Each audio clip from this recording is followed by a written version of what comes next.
Dr. Amy Fogelman is back for a follow-up interview. She is the founder of a medical legal consulting firm, which she founded in 2018 called MedLaw Consulting. She's matched almost 400 expert witnesses with attorneys and has helped medical professionals land and keep expert witness businesses and grow their business on top of opining on a ton of cases herself. And she actually has a course for physicians that we talk about during the show. So today we talk about her first case and what she learned from it. Now, she couldn't talk that much about it because it never went to trial, so it's not public information. So then we also talked about her first case that did go to trial because she's able to talk more freely about it because it's public information. So we really learned a lot about just talking about those two cases. We also talk about what she would have done differently early on in her medical malpractice career and what I should do once I get my first case. Now, I've done a lot of interviews about MedMal, but I actually haven't done a case myself yet. So if you got one for me, general otolaryngologist here, send it my way. So we also talk about CVs and how to make your CV more appropriate for medical legal consulting. Dr. Fogelman is a board certified internal medicine physician for 18 years, seeing patients at ambulatory practices in the Boston area. She went to med school at Boston University and did her residency at Beth Israel in Boston, and then chief residency in primary care at the VA in West Roxbury. Welcome to the Physician's Guide to Doctoring, a practical guide for practicing physicians. Dr. Bradley Block interviews experts in and out of medicine to find out everything we should have been learning while we were memorizing Krebs cycle. The ideas expressed on this podcast are those of the interviewer and interviewee and do not represent those of their respective employers. And now, here's Dr. Bradley Block. Dr. Amy Fogelman, thanks so much for coming back on the podcast. Thank you, Brad. It's great to be here again. So let's talk about your first case, right? I'm sure there's a lot you've learned since then and things that you would do differently. And so let's use our retrospective scope to dissect that. So first, just great. Give us some generalities about the case. Yeah. So I can talk to you about it in a general way, but it's not public knowledge because the case was actually dropped. But the actually, sorry, before we even get there. Yeah. Which brings us to another question. Yeah. Right? Like, let's say you have a case that's not dropped. Like, what are we allowed to talk about? We're qualifying this, right? You're not a lawyer, you're a physician, but still, like what you're familiar with. Yeah. So if a case were to go to suit and there was a trial and there was a decision made by the judge or the jury in a trial, then that's public information. But until then, things are pretty.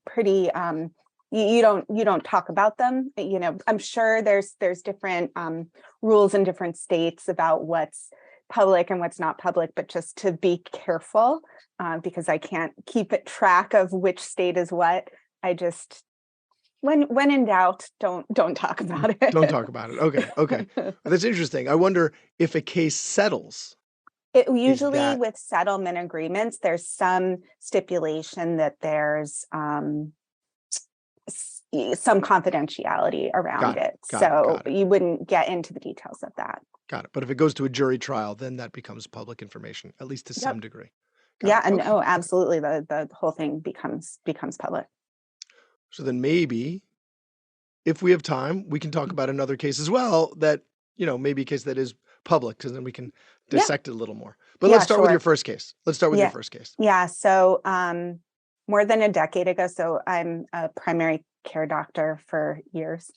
And one of my more experienced colleagues was doing a lot of expert witness work, but he did not have the experience on this particular issue with this particular type of patient, I'll just say.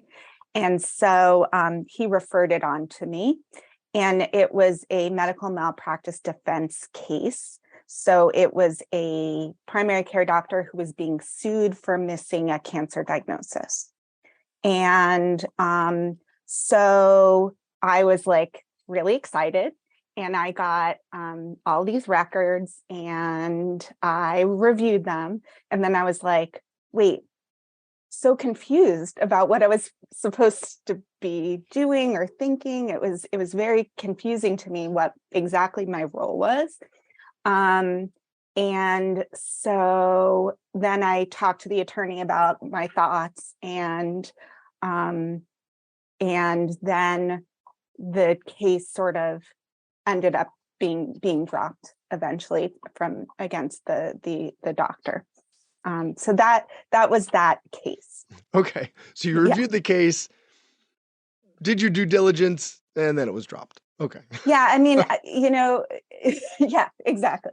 But that's the way that, so legal cases, the legal world is so slow that, if you review enough of these things, you'll have lawyers contacting you years down the line about a case that you reviewed years ago. And so it is really important to stay organized if you have more than one case, or you can get them kind of confused. And so, because everything's quiet, and then all of a sudden it's like, oh, we're going to deposition, oh, we're going to trial. So it has its own timeline that's different than what we're used to. Okay, so then in that situation, what would you have done differently? Okay. Anything? Because it sounds like if it was just 100%. dropped. No. I definitely would have done things differently. So what I would have done differently is that I did not at all understand any of the legal aspects of what I was doing. Like, I kind of just went into it and thought, okay, I'm a primary care doctor. I've been doing this for a while. I understand this. I know how to treat this condition. I know how to diagnose this condition. So this is like a no-brainer. Why do I need to know anything else? But the problem is that if I should have thought about at the very beginning what the legal question was that the attorney was asking me, because that colors the whole review that you do. And specifically, like, what does a standard of care mean? It's very technical, but it actually has a specific meaning that's really important when you're doing reviews. And a lot of doctors, we don't understand this because this was not taught to us in medical school, obviously. So first of all, the first thing is to understand the burden of proof. So it's different than in criminal trials where you always think beyond a reasonable doubt. In civil cases, it is not that. You don't have to be that sure of your opinion. You only have to be, it has to be, it's 50%, more than 50% likely. Yeah. That's the burden. So it's like that. Boop. So, okay. So when for every question that you're asked, you only need to be more than 50% sure of your opinion. So that's one thing. But the other thing is that standard of care is a legal term. And it's typically, and it depends again on what state you're in, but it usually has to do with a reasonably competent healthcare professional in the same or similar community. Okay. And sorry, this is really technical, but I'll give you an example. Okay. And then medical negligence is like an action or an omission by a medical professional that deviates from the accepted medical standard. And again, those standards are based on what a reasonable person would do under the same or similar circumstances. So, like, let's talk about, for example, an upper respiratory tract infection in a primary care clinic. Okay. We know that antibiotics are being overprescribed. And in general, there are guidelines that are trying to tell us not to prescribe antibiotics for upper respiratory tract infections, except for certain, instances, because they're trying to stop antibiotic resistance is bad. There's, for all the different reasons. Actually, it's interesting you brought that up because I had to cancel an interview last night about antibiotic stewardship because I have the flu. So I have the flu? I have, well, you look amazing. I'm better. Okay. I'm better. Last night, not so good. Gosh. Yeah. No, Gosh. the whole house had it. Oh, I'm so Yeah. sorry. Well, thank you. I'm okay. So we'll have to reschedule that, but there will be a Oh, podcast on that'll be antibiotic interesting. stewardship Okay, okay, that we had to okay. delay because I had actually turns out lower respiratory tract infection. But Okay. So, so yes, we would say in general, you don't want to prescribe antibiotics if you don't need to, if there's not an indication, blah, blah, blah. But we also know that in practice, there are plenty of PCPs who prescribe antibiotics for all kinds of upper respiratory infections. And which may or may not be indicated depending on the details. And so the question is whether if you're wondering whether a certain PCP deviated from the standard of care when, let's say, they prescribed Augmentin for a URI, the question isn't what would I do or what do the guidelines say? The question is what would a reasonable primary care physician do in the same or similar circumstances? And so you have to use that lens when you're reviewing the records. And if you use that lens, it will help you to understand what the heck you're doing. And, I didn't understand that when I was initially doing this review. I just want to clarify something for the listeners. And if you've heard any of the other guests that have talked about the medical legal system, attorneys that are in this line of work are gamblers.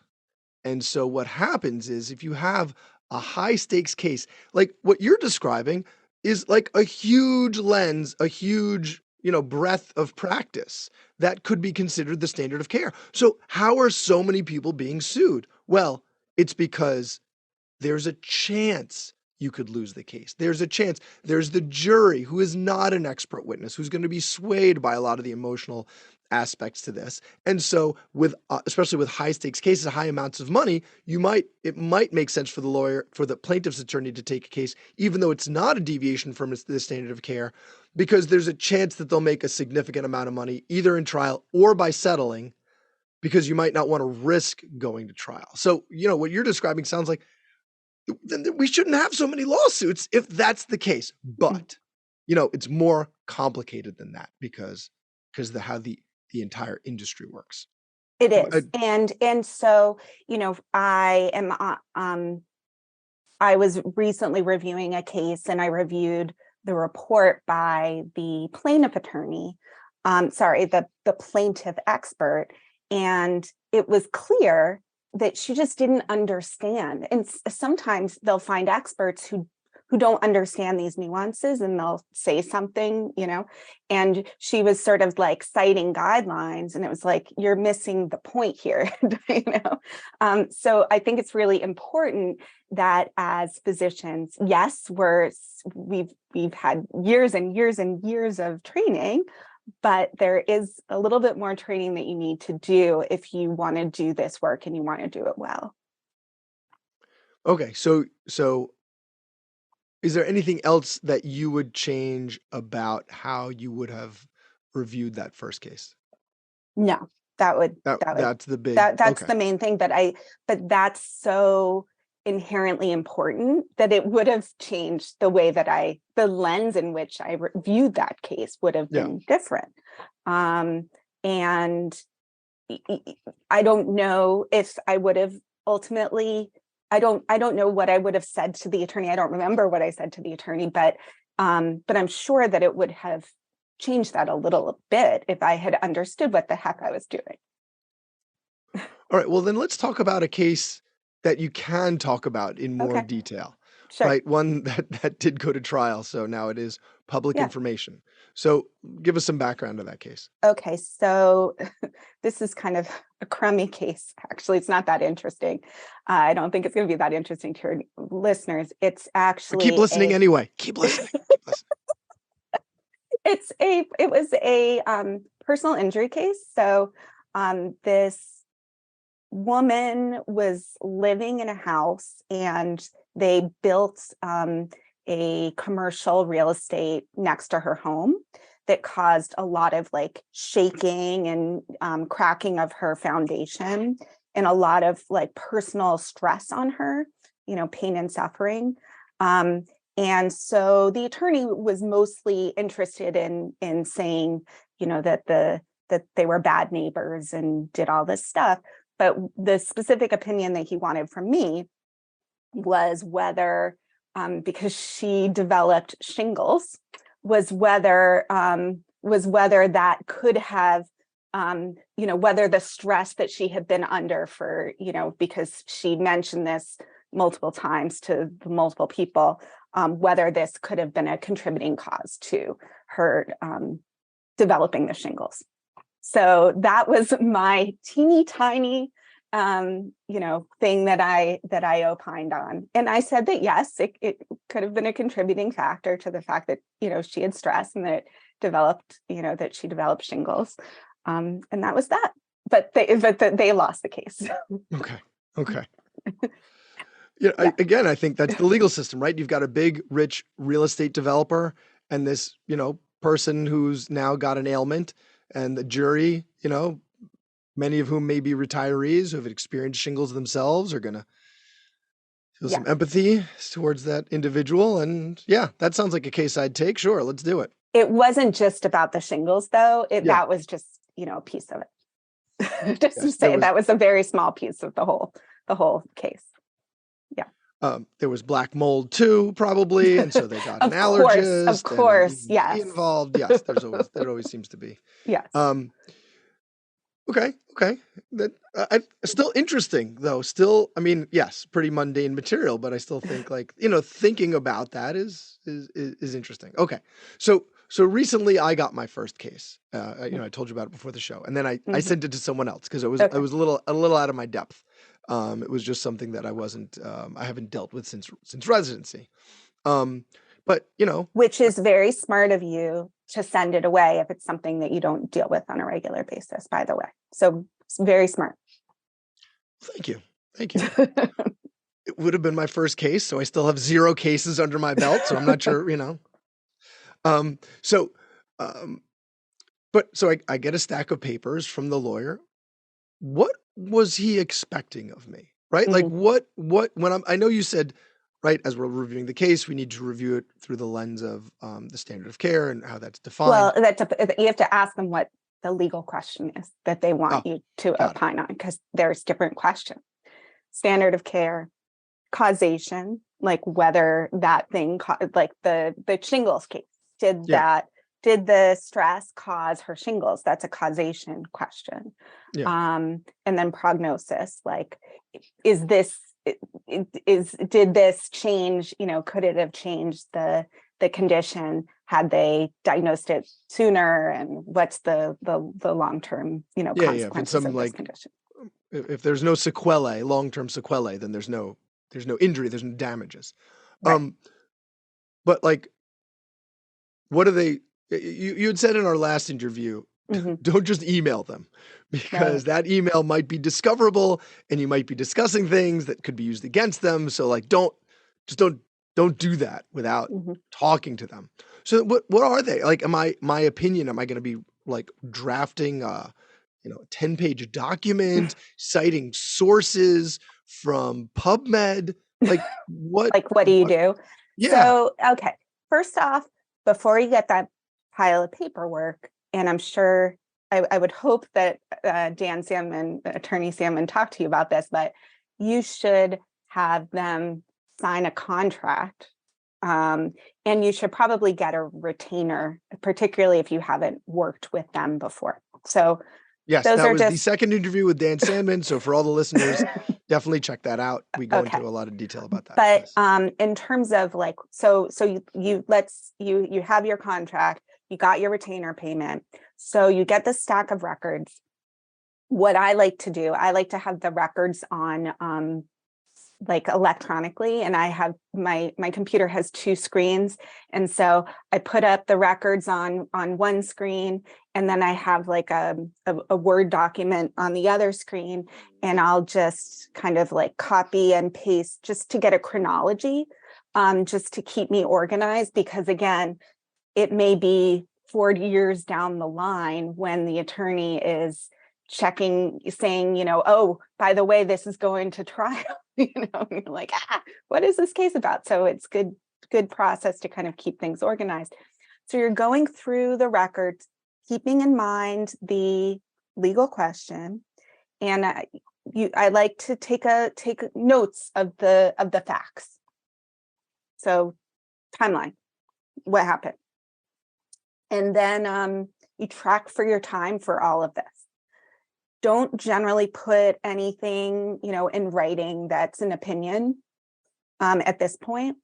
You may, if you need to do some research, you could do, if it's something that you really aren't sure about, it's kind of reasonable to do a little bit of research, before you talk to the attorney, but nothing excessive. So maybe look it up on UpToDate or whatever if there's look it up in your Harrison's medical book or whatever people use, but just to refresh something in your mind or to reaffirm your thoughts. And then that's it. And then you set up by email a phone call to have with the attorney. And then that's your time to share with them your findings. So you'll go over during that phone call. Generally, what I do is I say, do you want me to go over the chronology? So I'll review, they say yes. So I'll review what the records show. And then I'll tell them, what my opinion is of the legal question that they asked me. And then they may have some questions, which is appropriate. You want them to ask probing questions that, you might, oh, well, I didn't think about it that way. Or, I'm not sure. Let me get back to you on that. Or, you may be very sure that either you don't think that they have a case if they're a plaintiff attorney, or, you think that whatever your opinion is. So then the attorney could say one of, three things. They may say, thank you very much for your time. Send me an invoice for any additional, for whatever extra work that you did, and, destroy the records. We're done with you. Thank you and goodbye. Or they might say, thank you. Can you write a report? Or they may say, thank you. We'll get back to you when we hear back. We'll talk to our client and we'll get back to you. And so that's kind of the way that those things go.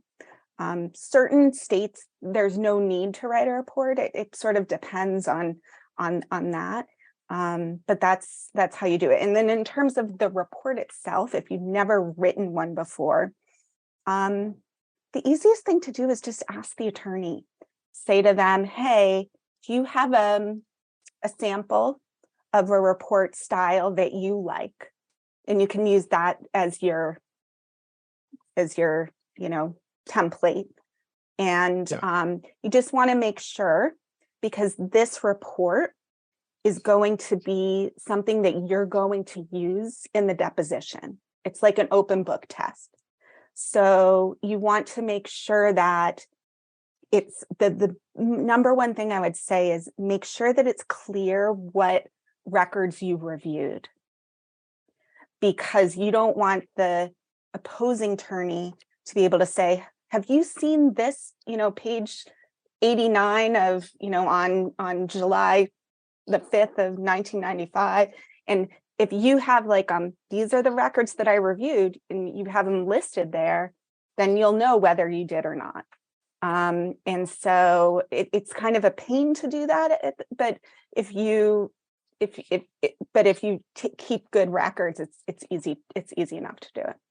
Yeah. And I would not recommend doing a super PubMed search that you're citing a bunch of places, because those are things that you're then going to have to know inside and out for to be able to be questioned on. So yes, it's a reason you should cite things that are important, but this is not like your chance to nerd out. Yeah. And this is not morbidity and mortality, no, where you're a PGY2 and then you've got all the fellows and attendings grilling you and No, that's not your audience. that's not what the audience is at all. Yeah. Nope.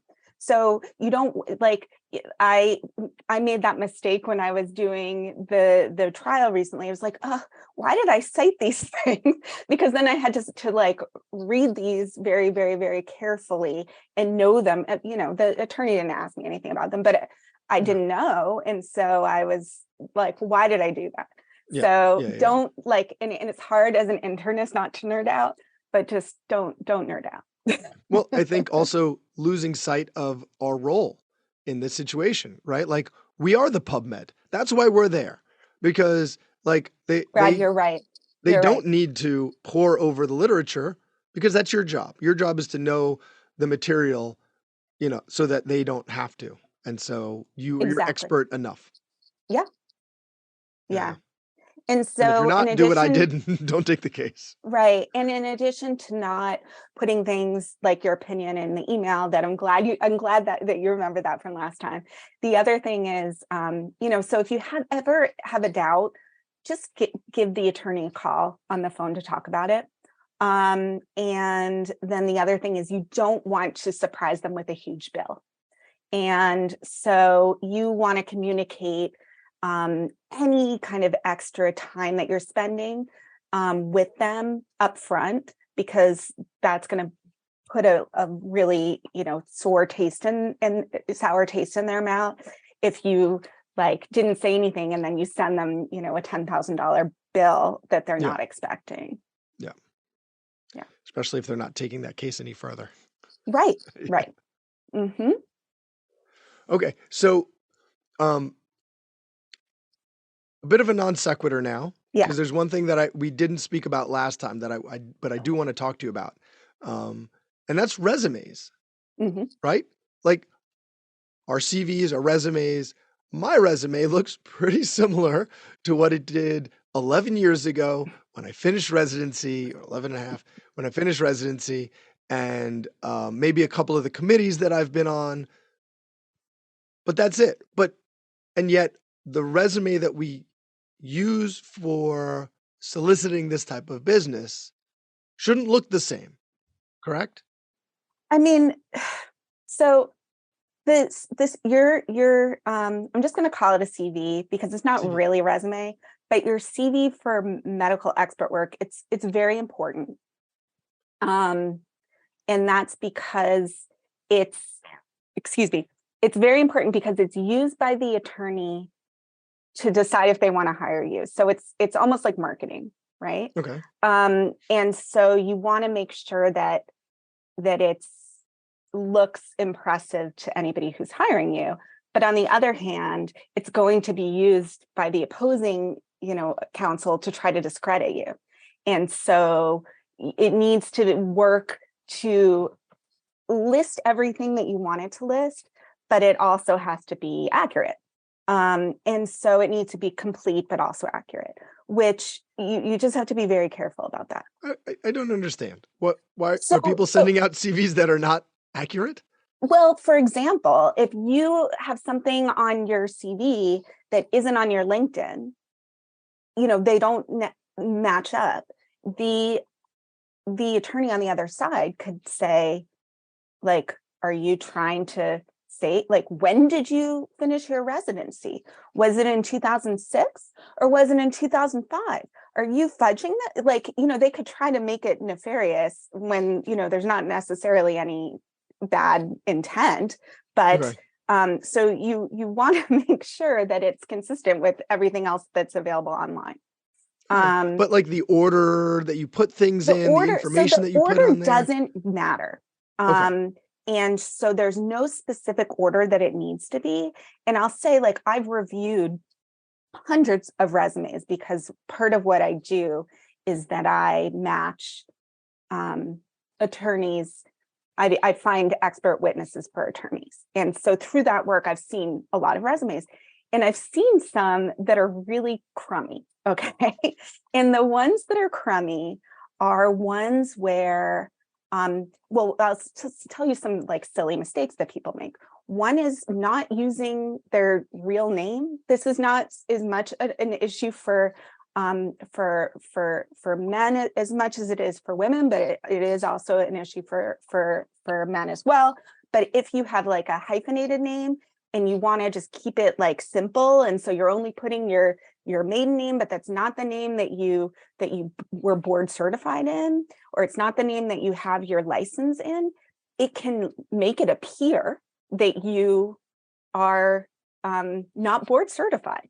Because if your name is, Amy Gorin, I put that on my resume, and then nobody can find, Amy Gorin, is she board certified in internal medicine? They may think that I'm lying about that, or that I don't have that certification. So that's like a silly mistake, but believe it or not, like sometimes people do that. And it tends to be with like the longer names that people do that, but you have to be accurate.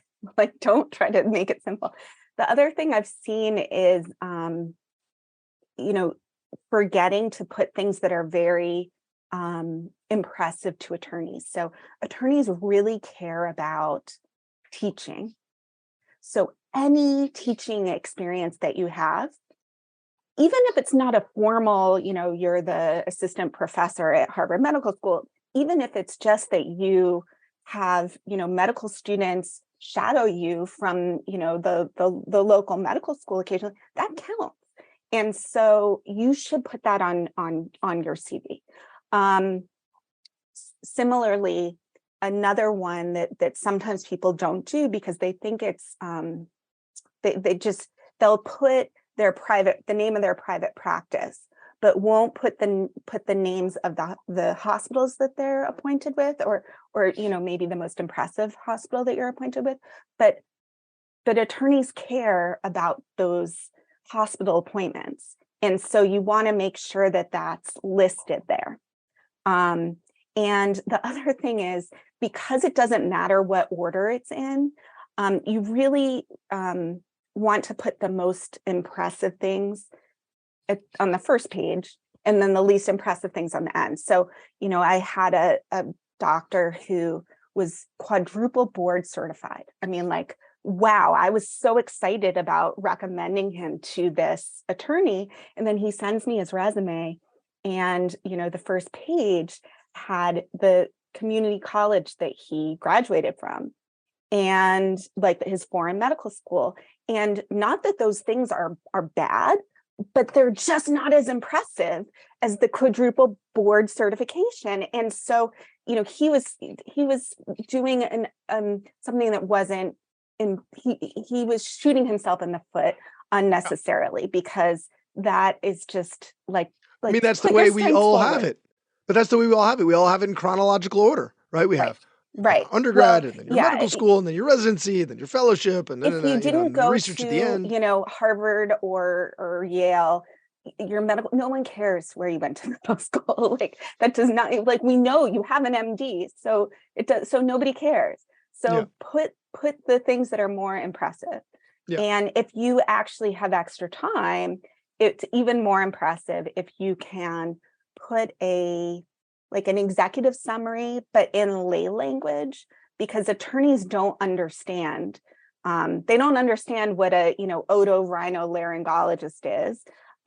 They want to know what types of surgeries you do. They might not realize that that's the same type of person who does sinus surgeries. And so you really have to spell it out so that they know. And I would say all of that stuff should also be on LinkedIn, because if you're interested in this work, LinkedIn is a great free place for you to show people that you're interested in this work. Is there anything that we should put on LinkedIn so that we can stand out? I mean, I think having a summary explaining what you're known for in lay language is a great way to do it.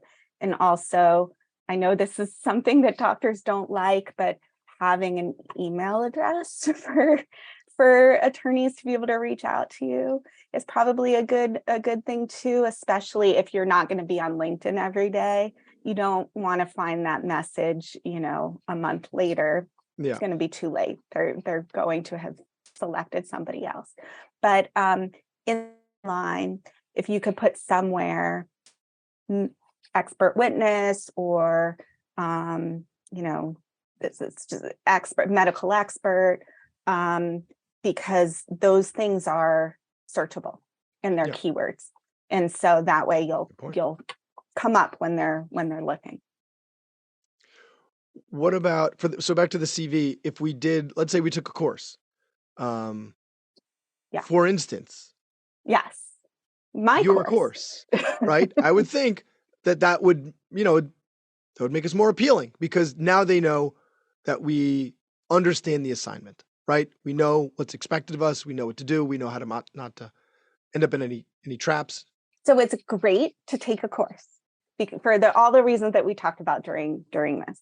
However, I would not put it on your CV because that is something that then the attorney that's trying to discredit you is going to ask you all these questions about it, in the same way that you don't want to cite, you don't want to put a bunch of citations that you're going to have to answer questions about. You don't want to have to, be on trial about all of the details of the course that you took. It's better just to leave that off. I've seen some experts do that. I understand why they're doing that, but I think that it's probably better to just go in like a short email if you're sharing it with the attorney, like, hey, I took Dr. Fogelman's expert witness course. I'm certified, I understand the assignment. I'm ready to go. That is probably better than including it on your CV. Got it. So speaking of which, where can we find the course? You can find it at my website at amyfogelmanmd.com. I teach it a little bit differently than some other people do. It's really a formula, the ABCs of how to systematically get into this work so that you will know everything that you want to know, everything from all the courtroom stuff, the business, and the marketing. And I know that is something that we feel uncomfortable to market ourselves, but to have a successful business, you need to know things like how to do your CV, how to do LinkedIn, and some other options out there that exist. Fantastic. Well, and actually we're going to be having an episode on that very soon. I think next week with Beryl Vaughn on how to market yourself to become a medical expert witness and really put yourself out there. How to, do you have a website, and other ways to get yourself out there. So stay tuned for that. One thing I will say about websites that's a little unpopular, a little controversial, but I don't think that doctors need an expert witness website when you're just getting started. Unless it's just as like a landing page where for attorneys to like be able to contact you. But that's why I think LinkedIn, you can just use LinkedIn.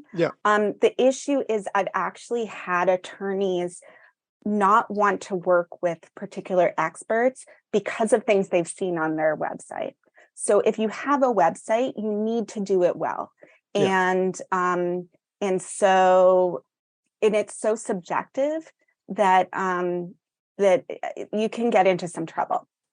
Yeah, I can understand that. Well, some of us have websites already, so you can just add another page to it, and totally. There it goes. So easy enough. Yeah. So, Dr. Amy Fogelman, thank you again for coming back on the show. A lot of great material, and given that our last interview was a year ago, maybe we'll have you back in another year. Exactly. We'll do this after Annually. every Thanksgiving. Yes. Perfect. Well, Thank you, again. Brad. I appreciate it. That was Dr. Bradley Block at the Physician's Guide to Doctoring. He can be found at physiciansguidetodoctoring.com or wherever you get your podcasts. If you have a question for a previous guest or have an idea for a future episode, send a comment on the webpage. Also, please be sure to leave a 5-star review on your preferred podcast platform. We'll see you next time on the Physician's Guide to Doctoring.